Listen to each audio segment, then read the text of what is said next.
सुनने में आ रहा है कि इन दिनों पाकिस्तान के वजीर आजम जनाब इमरान खान साहब की नींदें उड़ी हुई है। वैसे तो जब से अमित शाह देश के गृह मंत्री बने हैं, पाकिस्तान पीएम के चेहरे की हवाइयां उड़ी हुई है।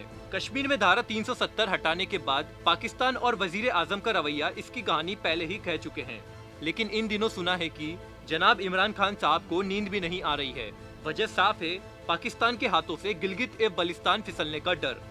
जब से भारत ने पाकिस्तान को पीओके सहित गिलगित और बलिस्तान के मौसम का हाल सुनाया, इमरान खान और हुकूमत पाकिस्तान के सिर पर संकट के बादल मंडराने लगे हैं। क्या है पूरा मामला, जानने के लिए देखें पॉलिटॉक्स की इस खास रिपोर्ट को। ये है टॉक्स न्यूज नेटवर्क और आप देख रहे हैं पॉलिटॉक्स, राजनीति का कच्चा चिट्ठा। दरअसल हुआ कुछ यूं कि हिंदुस्तान ने हाल ही में पीओके स्थित गिलगित और बलिस्तान के मौसम का हाल बताया।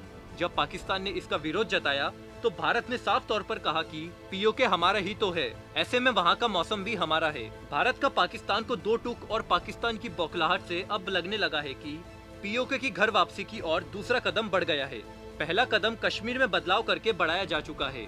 अब भारत की ओर से पीओके इलाके में की गई मौसम की भविष्यवाणी से पाकिस्तान में खौफ बढ़ गया है। अब प्रधानमंत्री नरेंद्र मोदी भी खुलकर पाकिस्तान पर आतंकवाद का आरोप लगा रहे हैं। हाल में गुट निरपेक्ष देशों के वर्चुअल सम्मेलन में प्रधानमंत्री ने आतंकवाद का जिक्र किया था और पाकिस्तान का नाम लिए बिना कहा, कुछ लोग आतंक का जानलेवा वायरस, फर्जी खबरें और फर्जी वीडियो फैलाने में लगे हैं। पीएम मोदी का ये अंदाज सीधे पाकिस्तान के सीने पर शब्द भेदी बाण चलाने जैसा रहा। पाकिस्तान दुनिया भर में इस बात में भी बैकफुट पर आ रहा है कि जहां एक और भारत में कोरोना संकट काल में 54 दिन का लगातार लॉकडाउन लगाया गया है, वहीं पाकिस्तान के वजीर आला अल्लाह से दुआ मांग रहे हैं कि वे उन्हें और उनकी आवाम को बरकत और रहमत बरसे। वहां आज भी कोरोना से बचने के लिए मस्जिदों में दुआ मांगी जा रही है।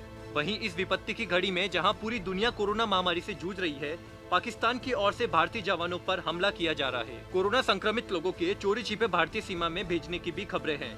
अब जब भारत ने पीओके के मौसम का हाल सुना ही दिया है, ऐसे में पाकिस्तान सरकार सख्ते में है ही। साथ ही इमरान खान दोहरे चक्रव्यूह में फंस गए हैं। बात ये भी है कि पाकिस्तान की सुप्रीम कोर्ट ने गिलगित और बलिस्तान में चुनाव कराने और सरकार बनाने को मंजूरी दे दी है। भारत के विदेश मंत्रालय ने तुरंत पाक सुप्रीम कोर्ट के इस आदेश पर आपत्ति जताते हुए आंखें तरे रहते हुए कहा कि पीओके हिंदुस्तान का अभिन्न अंग है। साथ ही पाकिस्तान को पीओके, जिसमें गिलगित और बलिस्तान भी शामिल है, खाली करने के लिए कहा है। अब पाकिस्तान को भी लगने लगा है कि कश्मीर के सपने देखते देखते वह पीओके के साथ साथ अब गिलगित बलिस्तान पर भी मुंह की खाएगा। कश्मीर पर पिटाई भी इमरान खान के सीने पर चुभ रही है। अब बात पीओके पर भी आ गई है। हंदवाड़ा मुठभेड़ को अंजाम देकर पाकिस्तान ने वैसे ही सोए सांप के पूंछ पर पैर रख दिया है। पाकिस्तान को भी पता है कि कोरोना संकट के चलते कोई भी देश इस मुद्दे में उनकी मदद करने की हालत में नहीं है। अगर भारत के गुस्से का सैलाब आ गया तो उसमें पाकिस्तान का तिनके की तरह बह जाना तय है। हिंदुस्तान ने पाकिस्तान की हरकतों के बाद उस पर अमल करना शुरू कर दिया है।